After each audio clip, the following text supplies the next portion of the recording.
In this video, I will talk about a lot of things. Number one, I will talk about how you can fill out the questionnaire for your study permit application, okay? And I'm going to be using the old portal, which is a GC key, specifically for this purpose. I know people have asked, should I use the new or the old portal, which is faster, which has high approval rate? In terms of approval rate, I personally say, there is really no statistics per se. I mean, for visiting visa, people have said it. People get faster approval for visiting visa if you use the new portal. So for study permit, it varies. Some people that use the old portal, they got response in 2 weeks. I've seen people that use the new portal, they got response in 2 weeks. Okay. Now, a lot of things you consider whether I use the old or the new portal. Okay. And in the later part of the video, I will show you how to fill the questionnaires. And then I'll also talk about how you can fill the forms. That's very important. Application for study permit form. I'll talk about how you can fill the family information form. Talk about how you can fill the use of family representative if you're adding like your dependent in the application, and then the application for temporary resident, the application for work permit outside of Canada. It's a lot of forms. So I will give you some hint on how to fill all of these forms. If you're using the new portal, you don't have to download any form, okay?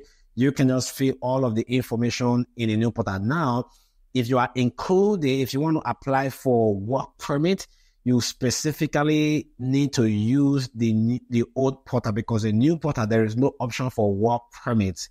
You can use that to apply for yourself and your kids if they are coming with study permit or visiting. If your spouse is following a visit, you can use that both for work permit. And if you are applying a loan, although they'll recommend the new portal, but if you want to still use the old portal, you can.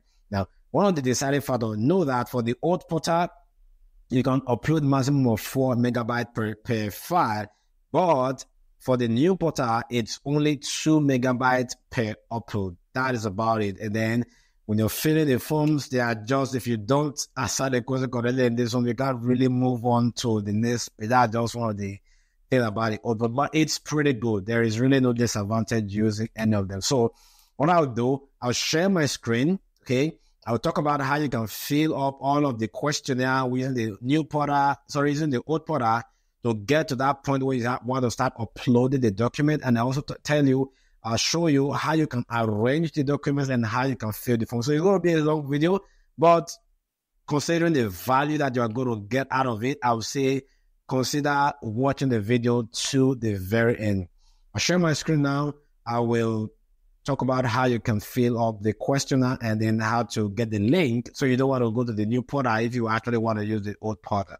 For the door, go on Google, just type in CIC login. And then you click on this first one here. Now, this is where, if you check, check the state of your application, apply for this application. Though, this is where they will say study permit, right? If you're applying with a family member who is applying for a study permit, it's recommended to use this one, okay? It doesn't mean you will not be able to use it to apply. If you are applied a loan, you will still be, it does recommend the new portal, okay? Then you go all the way down and go to sign in username, or you can click on register for account, doesn't really matter. And then it's going to ask you to sign in. Because you don't have an account already, just click on sign up and then accept the terms and conditions. And then, create a username. I'm just going to say GradNext.com. Okay? You should check that website if you want to learn more about my mentorship program. Okay, I'm just going to say 1, 2, 3, 4, 5, 6, whatever. Okay, and then click on continue. Right? And then it's going to ask you for password, right? So you just choose whatever password that you want to choose, and then make sure that both of the passwords actually match. And then continue, okay? The other part is mostly going to be security setup, right? They're going to ask you some security questions. They're going to ask you to provide the email address that they want to use and then set up some security questions, right? So I'm going to skip all of that.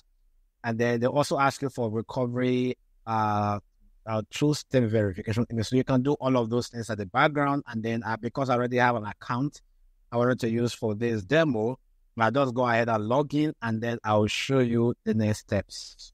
Okay, so you feel once you're done with all of those security questions, then you have to accept the terms and conditions. Okay, then they're going to ask you what is whatever security questions that you're using. You're just going to put on the answer.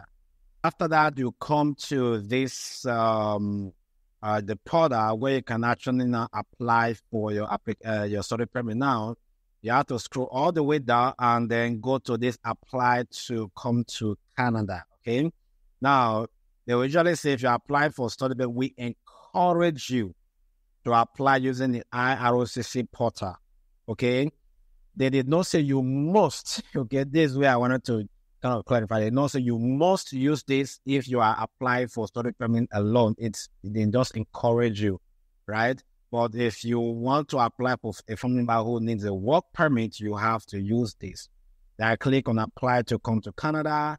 Because you apply first, you don't need it. You wouldn't have a reference code. They click on this visitor's study permit, work permit. And then what would you like to do in Canada? I'm coming to study. How long do you plan to stay in Canada? Temporary, more than 6 months. Don't say permanent, okay? Even though you may plan to apply for permanent residence later. Which code? I'm just going to say Nigeria. I pick yours. Don't pick Nigeria if you are from another country, right? Our current country of residence, I'm just going to say Nigeria.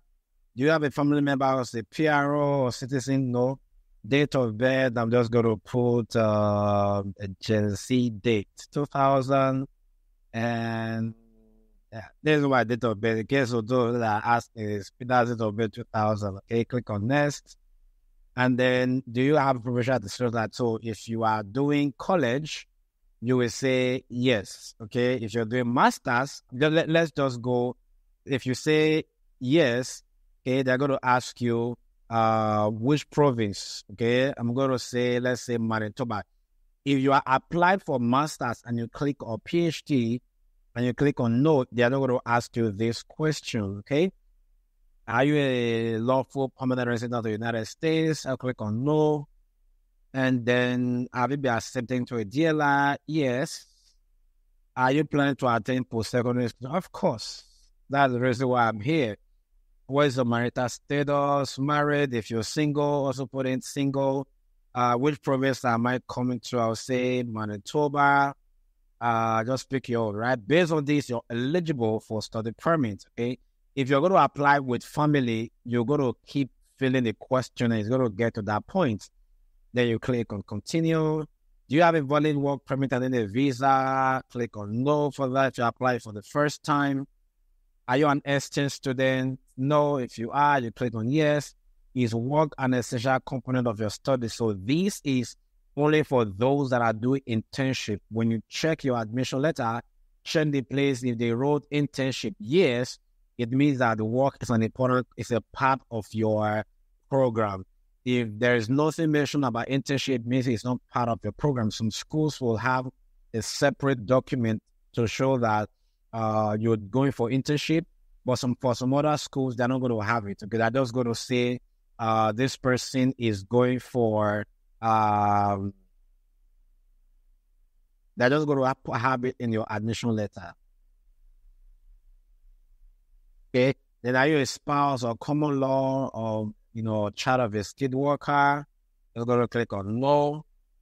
And then, do you have a scholarship? Blah, blah, blah. If you have one, now, if you have funding, this is not really Commonwealth scholarship. It's a different kind of scholarship, right? So I'm just going to click on no for this.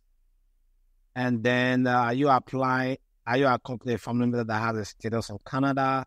So this is for those, if you already have maybe your family, your wife, or your husband, they're in Canada already, okay? You can do that. Or if they've been approved and they are in your home country, they've not gone to Canada, you can also click on yes. But in this case, for new applicant, I'll click on no. Have you ever committed crime? No. Have you had a medical exam? Now, if you plan to do medicals before you submit your application, you should click on yes. I'm just going to click on yes. If you don't plan, medical is not but if you don't plan to do medicals, just click on no for this one. Okay? It's not compulsory. If they want to approve the application, they are still going to request for medical, so you don't have to do it now. Okay? It's very optional at this point. Do you want to submit an application to another family member? If you have your spouse or your child, you can include them here. If you don't have your spouse, if you don't apply individual, click on. I'm just going to click on yes now for emphasis. They'll tell you to start with, let's say you're applying for your wife. For this, I'll be using a wife or a spouse and like one child, okay? Their passport is Nigeria, and then it's a family member, a resident of the United States. No. And then what's their marital status? Let's say we are starting with your spouse, okay? Date of birth. And just put in any date here. Where would they be staying? Of course, staying within Manitoba, like we filled before. Why are they visiting Canada? If you want to apply, if you are doing masters and you want your spouse to come with you, then you should click on work with an open work permit, okay? If they are just coming for a visit, you can click on visit, all other tasks, because it's not tourism. Tourism is you're just going there to tour. If your spouse is following you so that maybe they can help you settle, then you can click on visit all other types. If it's for work permit, click on work with an open work permit. In terms of crime, click on no for that. Medical exam, same explanation. If they have complete, if they plan to do, click on yes. If you don't want to do at all, click on no. If you've done and you have the result, also click on yes. And then, have you done fingerprint? I'm just going to say no. There are fees for family members. Yes, I will pay the fees. Do you want to submit an application for another family member? I'm just going to click on yes, okay? Because I want to do it for the child. What countries does a family member live in? Let's go to put here. Then passports, they're going to be Nigeria. Where is it? Okay. And then they're going to ask for, are they permanent resident of the United States? No. Are they married? Because for child never married or single. Date of birth, 2018. And will they be staying in Canada, Manitoba? Now, would they be living in Canada with a parent? If you are going with them, obviously it's going to be yes. If you're going with a child. And then this one is in case where a child is traveling with a parent that does not have full legal custody of them. Okay, that's, a family issue. If she can settle that out, but, click on no for that. Why are they visiting Canada? Now, this is where it gets tricky, okay? My suggestion is if they are above 5 years old, any of the child above 5 years old, you should do study more than 6 months. If they are less than 4 years old, you should do visiting for them, okay? What I will do, I'm actually going to add, 2 family members, one for visiting, one for study, okay? I'm just going to say this because I 2018, study more than 6 months. And are they committed crime? I'm just going to click on no. Medical, okay, let's say yes. And then I'm going to be paying the fees for my family member. Do you want to submit for that family member? Yes. Where do they live in? Live in Nigeria. And then which country offer the travel document? Just going to click on Nigeria here. And then the rest of the United States, no. Marital status, single. Date of birth, just going to put 2022. And then where would they be staying? Still Manitoba. I mentioned earlier, would they be living with someone that is parent, legal guardian? Yes. Not having full custody? No. Why are they visiting Canada? Now, I'm going to put all of that types, okay, because tourism is for if they want to come for, they're not really coming to visit, like family member, they're just coming to, tour and maybe for vacation, all of that types, okay? And then, do you want to apply for parents, grandparents? No. And then, have they committed any crime? No. Medical exam, I'll say yes. Before medical exams, even though it's visiting that you're doing for your child, I recommend you to do medical for them because they're going to be still with you through the duration of your program. Another family member, no. You have more, you can add. Are you giving somebody access? You can click on no if you are using a representative on your behalf or paid legal representative. Okay, maybe immigration personnel that you can click on yes. Even if your friend does give you an advice, so they're not really your representative, okay? In the past, have you done your biometrics? I would say no. There are fees associated. Yes, I will pay the fees gladly. Digital copy, yes, I can do that. Paying with credit card, Visa, I know that, yes, do that.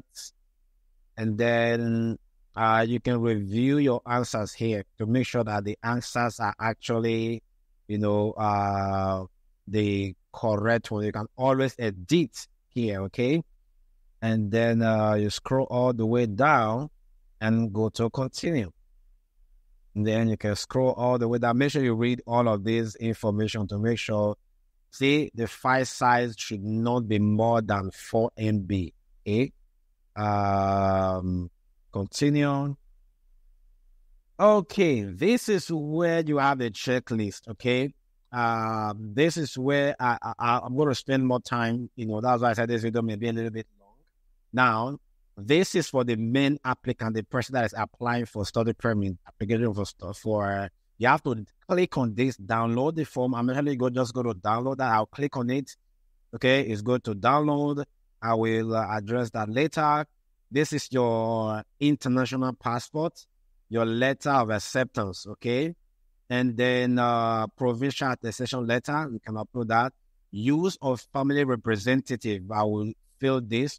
So basically, this form means I am going to be representing my other family members in my application, my spouse and my children. I will talk about how to also fill the forms later on. Proof of means of financial support. This is basically where you upload anything that has to do with funds, bank statement, letter of employment, pay stub. If you sold the landed property, the land sale document, business registration, receipt. If your income is from business receipts, invoice, anything, letter of sponsorship from your sponsor, their bank statement, pictures of the business, anything at all that justify the funds should be uploaded here. Marriage license, digital photo is just like a passport photograph, maybe on a white background, that's reasonable. If you've done upfront medicals, you just upload the one slip, the e-medical information slip, that's enough. Once the RC put in the IMM number, they're able to track all the results. So you don't really have to upload the result, okay? Family information, I will show you how to fill this. This is basically you talking about how your father, mother, siblings, okay? This usually be filled for most, anybody that is mostly 18 years old, okay? And then for this schedule 1, it's mostly going to be travel history, if you worked in the military and other things. Okay, I'll also show you how to fill that.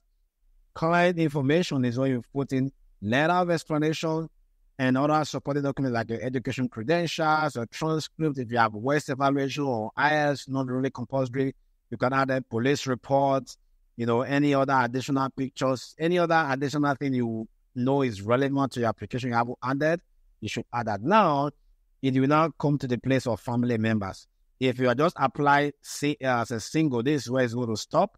But if you are including family members, then there's going to be this application for work permit outside of Canada. I'm going to click on that. I will show you how to fill that later on.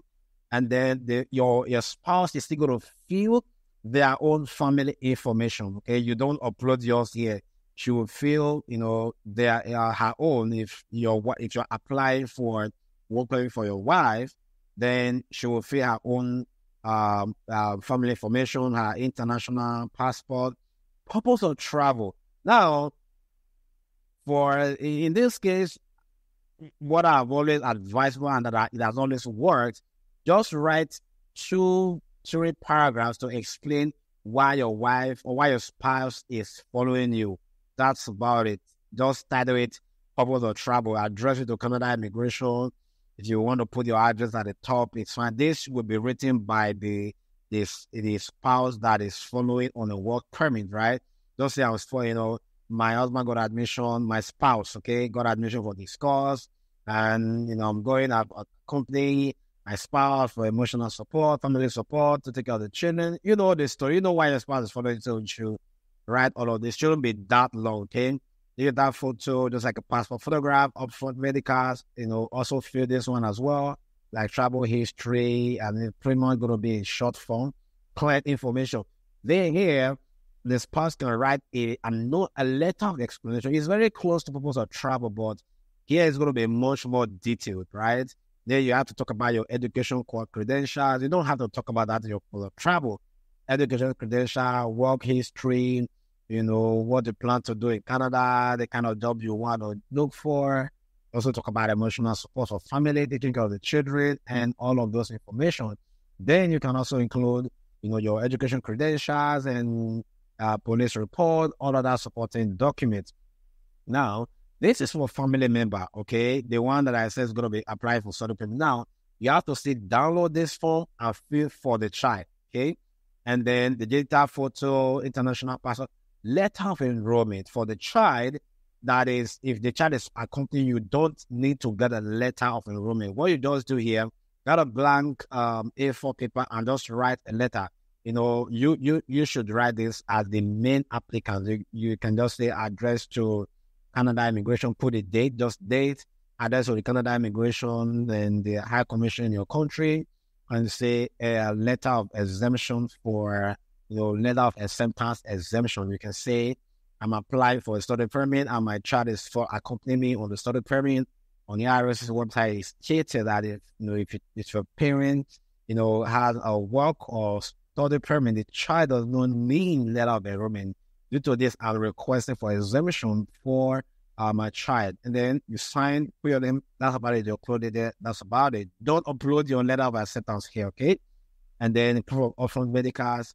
For client information for the child, you cannot upload birth certificate here, that's fine. Then this schedule 1, well, they will say, for those that are above 18, if you still want to fill it for your child, it doesn't hurt, right? It's okay. There's no negative thing out of that. Then for the child that is applying for visiting, you can click on this. I'm still going to show you how to fill the form later on. Digital photo, proof of medicals, passport. You can see that there's no request for letter of acceptance because the child is not applying for study permit. Client information here for the child, you can just put, birth certificate, that's fine, and you can also fill this. Then you can see the fee here, okay? Now you can't pay now. Once you've uploaded everything, that's where there will be a button here that will say continue, okay? So it's actually that one that you can now continue and make the payment. The next part of the application now is how to fill the form. So I will share my other screen and, give you some guidance on how to fill majority of the forms that I have downloaded. So this is the application for study permit. It's going to be the same for the main applicant and also for the child that is applying for study permit. So I'll talk about that of the main applicant and then talk about the difference for the child. Now, the UCR number, if you apply for the first time, you will not have UCR number. It's when you've applied. That's when you have the UCR number. Just leave that and then service in English. Fill in your family name, sex, date of birth, country of origin, fill in if you current country of residence, if you've traveled, then your marital status, date of the wedding, the spouse name, and then the language that you speak, fill all of these, your passports, issue date, national ID document. I know some people from Nigeria speak like as if they can use their national NIN, right? Like it's not really compulsory, right? Because there's really no issue date for the most part, and even expiring dates. If you just want to click on no, it's fine. You don't have to stress about it. It doesn't really matter. And then click all of this one, fill in your address, and then your email, phone number, name of school, level of study. You can fill that. Sometimes if you apply for a postgraduate diploma, you can just still fill college diploma. It doesn't really matter. DLI student number. Now, this number 4 is where sometimes there are issues. This tuition here is going to be your 1-year tuition. If you are doing masters, if you say $70,000, just put in the $17,000 a year for your tuition. Room and board for the applicant is mostly going to be your cost of living, which is a $20,635. For the others, probably your travel costs. Let's say we put in, 2,000-3,000 as it can be. The funds available for your study, this is going to be the tuition deposit that you have paid. If your tuition is $17,000 and you have paid $10,000, so that's part of it, $10,000 plus all of the amount you have in all of the bank statements that you are showing. If you are showing $40,000 in all of your bank statements, then the funds available will be that $40,000 plus your $10,000 that you pay for deposit, making it $50,000. Okay, and if you have someone that is sponsoring you, let's say your parent and all that, if they say they are sponsoring with your whole amount, calculate the whole amount in their bank statement plus your tuition deposit. That becomes the total. And then if it's yourself, then if it is, let's say your parents and you also have your own funds, you can put it others and just put myself or my parents, right?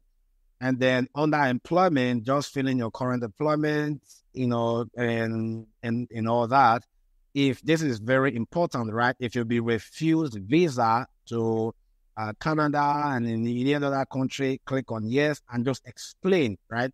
I've been refused visa to Canada, study permit, 2021, 2020. That's about it. Okay, I've been refused visiting visa to US. I've been refused visiting visa to the UK. That's about it. Then you fill all the other ones, and then for this one, you just have to put in your name and the dates. Okay, this is if you are filling it yourself. Now, if you're filling for your child that is less than 18 years and they apply for study permit, that's going to be using the same form. Same thing, you see all of this information going to be the same. And then passport number, put your address, going to be the same thing. You can leave an email address for your child. Name of school for your child, because you don't know the school here, you can just put not applicable. And then for the level of study, obviously it's going to be primary. Then it will request for DLI student number, right? For the province, they're going to just choose your province, okay? Choose your city. Let's say the city is, let's say, Winnipeg, okay? Winnipeg, where is it? Okay. Whatever, any city where your school is, just pick on that. For the address, you don't really know the address of the school, you can just put in not applicable for your child. And then for the duration of the study, put the duration of your program, the start date of your program and the end date of your program. Okay, for the tuition cost for your child, just leave that because they're not going to be paying tuition. Room and board, you can leave that. And then for their others, just put like, 5,000 to 6,000 for their cost of living. Remember, for a formula of 2, it's around 25,000 something. Or if your savings are like 20,006, it means for your child is around 5,000-6,000. Okay, funds are available for my stay. My parents are I reserved 6,000 for me, and then it's going to be paid by my parent. That's about it for your child, okay? Whether they're coming for visiting, for study, this is probably going to be the best because there's no tuition. They're not going to be paying for rent, okay? So, and that's about the level of study. Under employment, your child is not really working. So I would say just put in their date of birth here. Just put in their date of birth. Doesn't really matter. Okay, date of birth, and then just put the month. Current occupation, you can put in just don't really know, not applicable. Or you can even put students. Okay, if they are in school, you can put, if they are not in school, just put not applicable. Employer, not applicable. Okay, town, not applicable. If you want to put the town where you are located, it's fine, but it doesn't really matter. And then for the country, you have to actually select the country, okay? And then leave the rest out, okay? And then if you scroll all the way down, under this part, you can now fill if you're applying for your daughter, then you can fill in your name, okay? Once you are done with everything, click on validate. If it shows validated successfully, then you're going to see some barcode showing here is you can upload that. You don't have to convert it to a separate PDF. If not, it probably will not work. So for yours and that of your child, you validate. Then this one is for application for temporary residence. The principal applicant is the one going for study. Then if you're filling for your spouse, the spouse, you can click this for your spouse and for your children. Fill in their name, date of birth, click on no, and then to get to travel history. If there's no travel history, click on no, and then click on validate. We show validated successfully, then you upload that.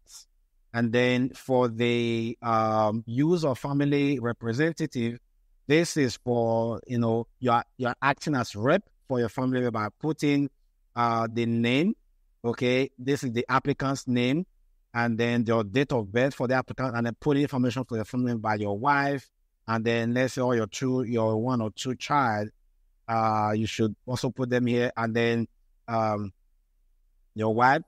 If you're having one child, put the child's name. If you're having two children, you also put the two children's name here, your relationship with them, and then the signature, only the spouse should sign. The one that is applied for the work permit or the visitor visa that is above 18 years. For the children, they don't need to sign. And then the applicant, this is the form you have to print out and sign. You don't have to print out other forms to sign, okay? This one, application for study permit, you don't print it out, but for this one, you can print it out and sign because there is no validation here, okay? The next one is going to be the family information form. Of course, this should be fairly easy. For the applicant, it's going to be a student. For the wife that is coming on the work permit, it's going to be worker. Then you're not filling this for the child, and then fill all of this. Then you can print this out, sign, put a date with computer or with handwritten, doesn't matter, and then scan and upload. Okay. And then the application for visitor's visa, this is going to be for even if you're applying for a child that is below 5 years old, UCI, you don't have it, still fill all the same name and country of residence, marital status, language, passport number, remote easy, and then email.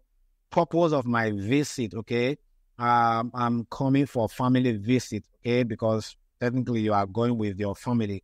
Even though you put other, it's fine. You can just put, accompanying my parents to, Canada is fine.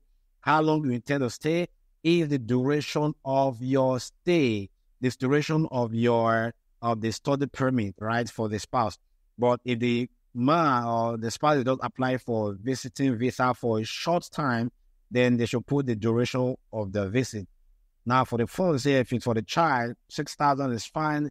If it's for the spouse, then even like 6,000 is also okay if the spouse is only applying for visiting. Name and address of the person that will visit. Put your name because you are the one filling this for your child. You can put your name here. Relationship, you can just put, child or father. It doesn't really matter because you are the one filling it. Address in Canada, not applicable, okay? Education, you can just fill out this one. Under the employment, just put their date of birth here, and then current activity or occupation, not applicable, and if not applicable, not applicable, and then put a country, and then if you go all the way down, as the principal applicant, because I'm filling for a child, you can put in and fill your name, validate, was it show validated successfully, you can then upload it. The other one is going to be for work permit, okay? This is going to be for the spouse. UCI, you don't have anyone service in English, all this regular information. These are pretty much easy to fill. Your address, intended work. What type of work permit are you applying for, okay? Open work permit. You don't know the name of an employer. Just put not applicable here. And then for the complete address, you don't also know. Put not applicable. City, put your own city and town. For the address, you can also put not applicable. That's fine. Job title, you can just put job seeker. Doesn't really matter. Description, if you don't know, you're not applicable. Expected duration of employment, put the duration of your study. Then talk about your education and then your employment, and then fill all of this. You have this denial before, so put that, and then scroll the way down, put your name, validate, and boom, you should be good. So these are most of the forms that you're going to be filling. If you have other questions that have not been addressed, put it in the comment section. And you haven't liked this video, do what you like this video, so that whenever new videos are released, you will definitely be the first person to see the videos. And if you're looking for someone to talk to one-on-one as regards application and all that, there's going to be a link in the description. Check out that link, reach out to me, and I'll be glad to help you in this journey. Once again, thank you so much for watching. I'll see you in the next video. Share.